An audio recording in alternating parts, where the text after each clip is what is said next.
When you hear the word Machiavellian, what immediately pops into your head? For most of us, it's probably images of scheming, backstabbing, and just ruthless ambition, right?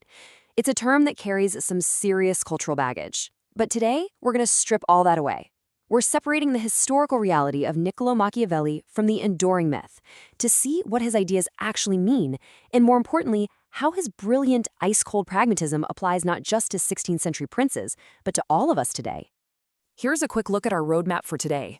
We'll start with the myth of the Machiavellian, then cover his rise and fall in Florence, realism, virtue, and Fortuna, the lion and the fox. Did he say that? And finally, wrap up with Machiavelli in the modern boardroom. All right, part 1, the myth of the Machiavellian. Let's deconstruct this caricature. Putting a human face to this infamous name really helps us dismantle that simplistic idea of him as some brain-dead, power-hungry despot. Looking at this posthumous portrait, we're actually looking at a civil servant, a diplomat, an incredibly keen observer of power who wasn't even a tyrant himself. He's widely regarded today as the literal father of modern political science, mostly because he completely broke away from the classical tradition of focusing on moral idealism and instead chose to study power exactly as it operates in the real world. Moving on to part 2, Rise and Fall in Florence, the making of a realist. To really get Machiavelli, you have to understand the chaotic world that shaped him. He experienced this incredibly rapid rise to power, followed by a totally brutal fall. Born in 1469, right in the middle of the Italian Renaissance, he climbs the ranks and is appointed second chancellor of the Florence Republic by 1498. He's at the absolute center of the action.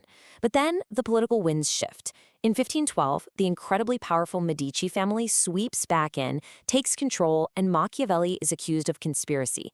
He's imprisoned, he's actually tortured, and then exiled to his estate. And it was during this dark, forced retirement in 1513 that he wrote his most famous and definitely his most controversial work, The Prince. Which brings us to part 3, Realism, Virtu, and Fortuna, a totally new political philosophy. This right here illustrates why his mind is so brilliant. He wrote The Prince as this ultimate, totally pragmatic manual for autocratic survival during a crisis.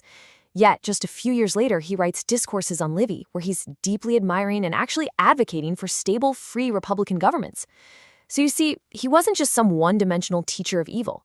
He was obsessively exploring how to build and maintain a secure state, whether that's through a strong prince or a free republic in a deeply dangerous world. So the crucial concept to grasp here is virtu. Now, scratch whatever you think the modern word virtue means, okay?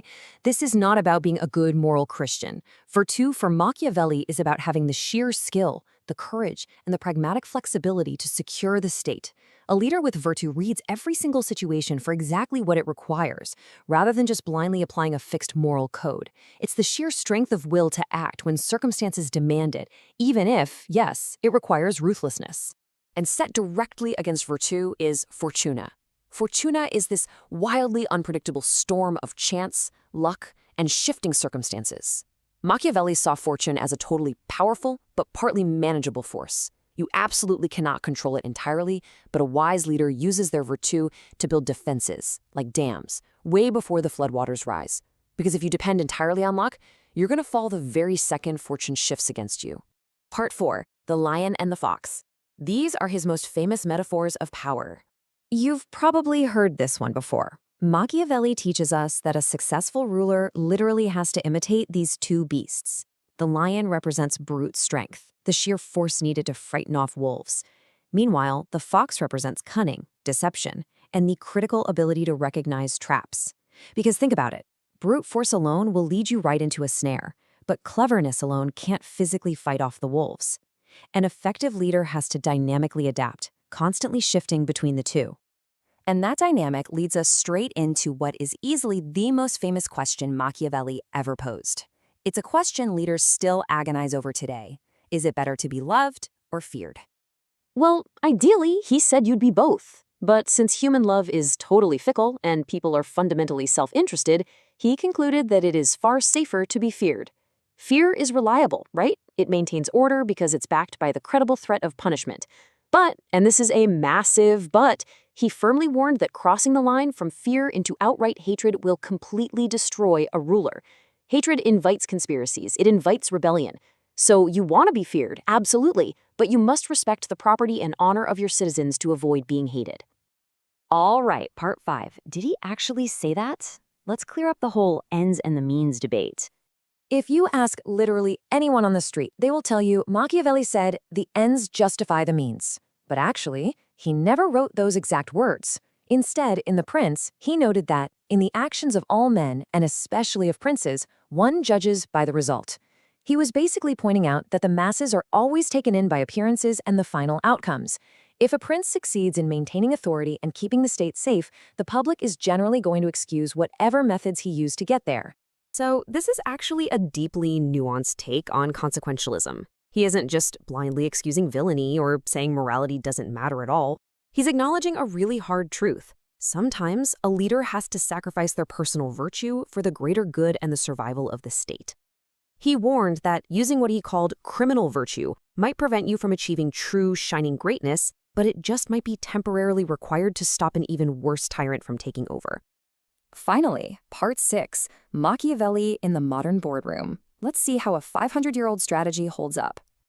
So how does this translate into today's hyper-competitive business climate?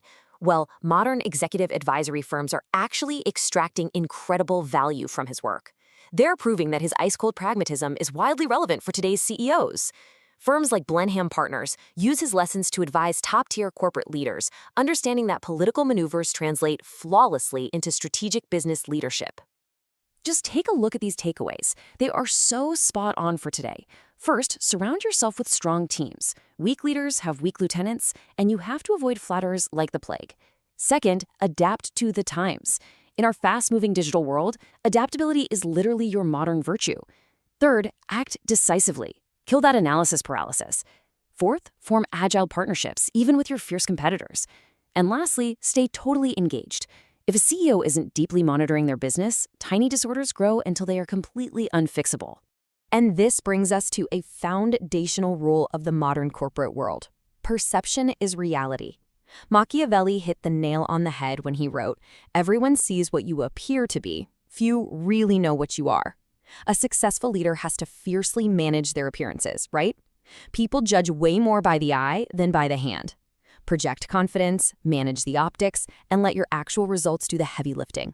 I really want to leave you with a provocative thought to challenge how you view the powerful figures in your own professional and political life.